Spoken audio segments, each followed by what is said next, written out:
Hello दोस्तों, आज हम फिजिक्स ऑब्जेक्टिव के प्रकाश के परावर्तन के तीसरा पार्ट लेके आए हैं। इस पार्ट में हम 20 प्रश्न करवाने वाले हैं। तो देखिए 20 प्रश्न में पहला प्रश्न क्या है। रोगियों के नाक, कान, गले इत्यादि में किस दर्पण का उपयोग, यानी कान जांच, नाक जांच, गले जांच में किस दर्पण का उपयोग किया जाता है। तो देखिए अवतल दर्पण का उपयोग किया जाता है, क्योंकि अवतल दर्पण का अवतल दर्पण द्वारा किसी वस्तु का प्रतिबिंब बड़ा बनता है, और अवतल दर्पण का दूसरा नाम अभिसारी दर्पण। तो इसलिए इसका उत्तर हो जाएगा सी नंबर, ए और बी दोनों। चलिए हम दूसरी प्रश्न की ओर जाते हैं। देखिए दूसरी प्रश्न क्या कह रहा है मेरा। दूसरा प्रश्न का क्या कह रहा है, मोटर कार, ट्रक, बस इत्यादि के पृष्ठदर्शी दर्पण के रूप में किस दर्पण का उपयोग किया जाता है। तो देखिए पृष्ठदर्शी जो होता है वो होता है साइड मिरर, यानी साइड मिरर मोटर कार के साइड मिरर में, यानी ड्राइवर के बगल में और बैक पिछले साइड दूसरे साइड में भी। तो साइड मिरर में प्रयोग जो किया जाता है वो उत्तल दर्पण का प्रयोग किया जाता है। तो चलिए ऑप्शन देखते हैं। उत्तल दर्पण को क्या कहते हैं? उत्तल दर्पण को अपसारी दर्पण कहते हैं, इसलिए इसका सही उत्तर बी हो जाएगा। अब हम तीसरा प्रश्न की ओर बढ़ते हैं। देखिए तीसरा प्रश्न क्या कह रहा है। कह रहा है अवतल दर्पण के सामने जब वस्तु फोकस और वक्रता केंद्र के बीच हो तो प्रतिबिंब कहाँ बनेगा। देखिए अवतल दर्पण में जब वस्तु को हम रखते हैं फोकस और वक्रता केंद्र के बीच, ये प्रकाशी, ये पी है, ध्रुव है, और वस्तु को हम रखते हैं फोकस और वक्रता केंद्र के बीच। अब देखिए फोकस और वक्रता केंद्र के बीच वस्तु को रखेंगे तो जब प्रधान अक्ष के समांतर प्रकाश से किरण पड़ती है तो फोकस से गुजर जाती है, और जब वक्रता केंद्र से होकर पड़ती है तो वक्रता केंद्र की तरफ ही वापस आ जाती है। तो अब देखिए ये आगे बढ़ते हुए कहाँ जाकर मिलेंगे? अनंत पर मिलेंगे। ये आगे जाकर मिल जाएंगे कहाँ? अनंत और वक्रता केंद्र के बीच।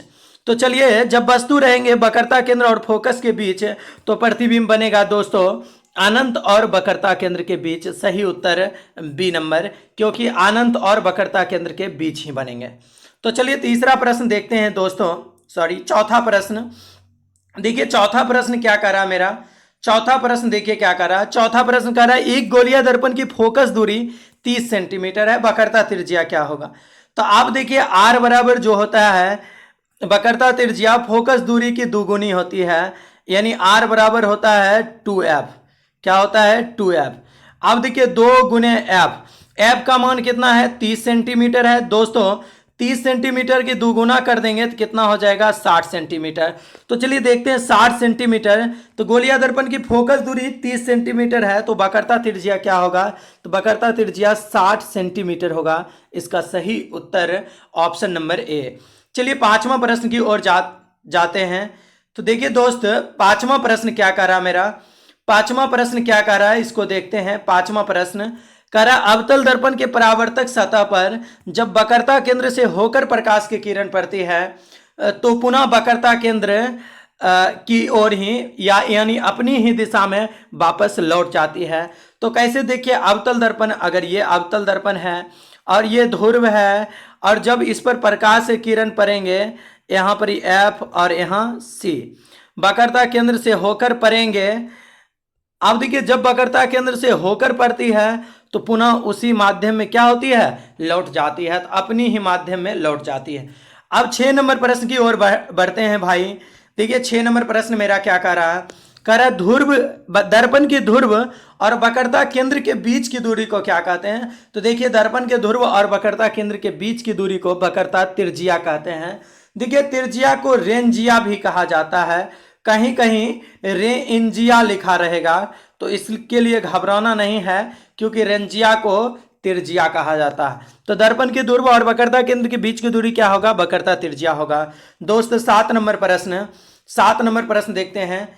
7 नंबर प्रश्न मेरा क्या कर रहा है। प्रतिबिंब की ऊंचाई और वस्तु की ऊंचाई के अनुपात को क्या कहते हैं। तो देखिए दोस्त प्रतिबिंब की ऊंचाई और वस्तु की ऊंचाई को हम कहते हैं आवर्धन।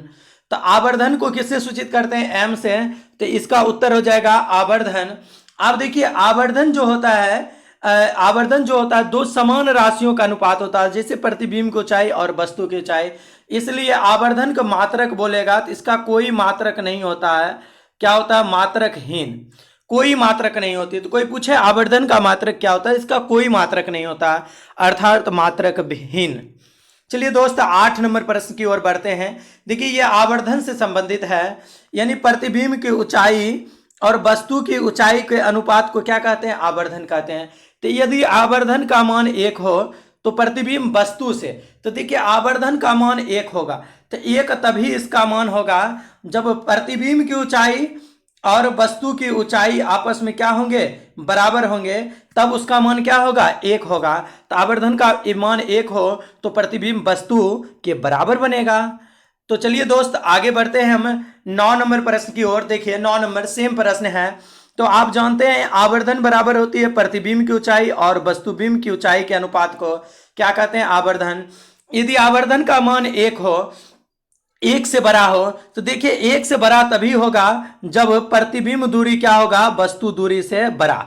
यहां पर ही अगर कोई बड़ा मान रहेगा तो प्रतिबिंब की ऊंचाई अगर बड़ा होगा तो आवर्धन का मान 1 से क्या होगा? बड़ा। तो प्रतिबिंब की ऊंचाई वस्तु की ऊंचाई से, यानी वस्तु की ऊंचाई से प्रतिबिंब की ऊंचाई क्या होनी चाहिए? बड़ा होनी चाहिए, तब आवर्धन का मान 1 होगा।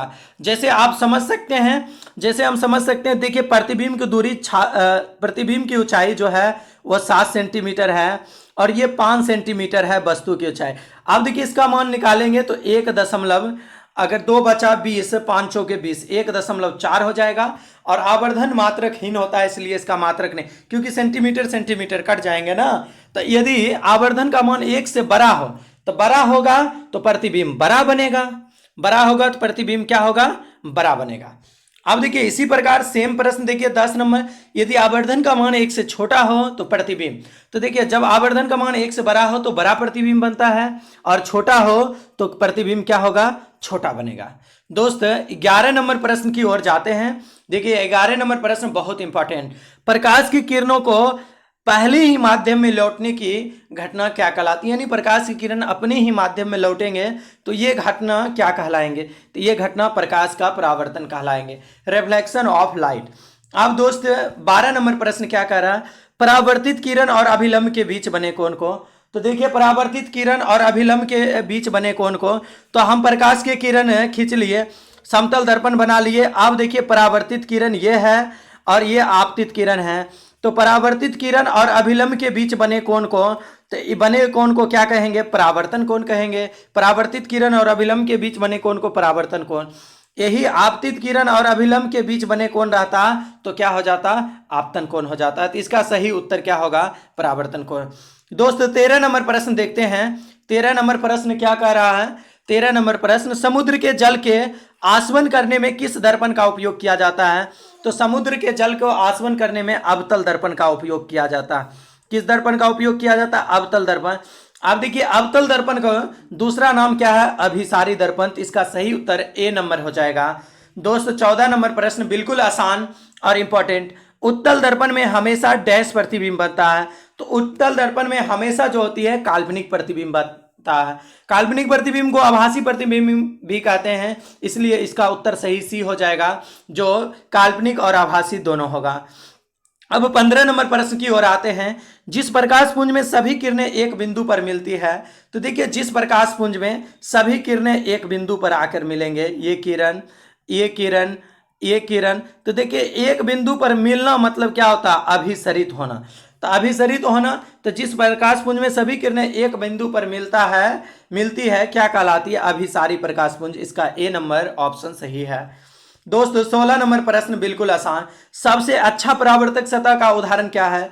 तो देखिए सबसे अच्छा परावर्तक सतह का उदाहरण चांदी है, क्योंकि चांदी के सतह से, अगर चांदी के सतह होगा तो उससे प्रकाश की किरण को परावर्तित होने में, अपने ही माध्यम में लौटने में ज़्यादा वक्त नहीं लगता और तुरंत लौट जाती है।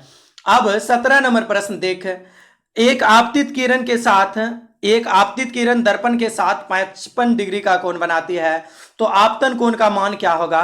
तो देखिए दोस्त इसको चित्र के द्वारा हम समझते हैं। ये समतल दर्पण है, ये आपतन बिंदु है, ये अभिलंब है। आप देखिए एक आपतित किरण, ये आपतित किरण, ये पूरे कोण का मान कितना होगा? 90 डिग्री। तो आपतित किरण जो है दर्पण के साथ कितना डिग्री कोण बनाती है? 55 डिग्री का कोण। तो आपतन कोण का मान यही ना।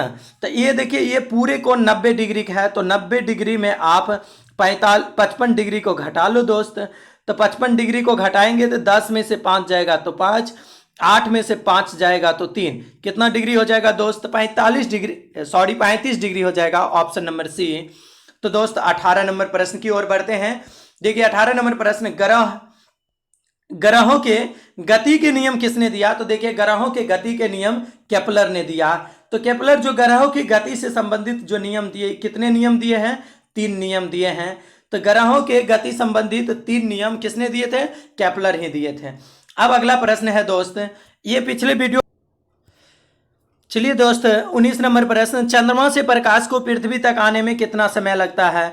तो चंद्रमा से प्रकाश को पृथ्वी तक आने में 1 मिनट 28 सेकेंड का वक्त लगता है, जबकि सूर्य के प्रकाश को पृथ्वी तक आने में कितना समय लगता है? सूर्य के प्रकाश को पृथ्वी तक आने में 8 मिनट 19 सेकेंड यानी 20 सेकेंड का समय लगता है। दोस्त 20 नंबर प्रश्न क्या कह रहा है?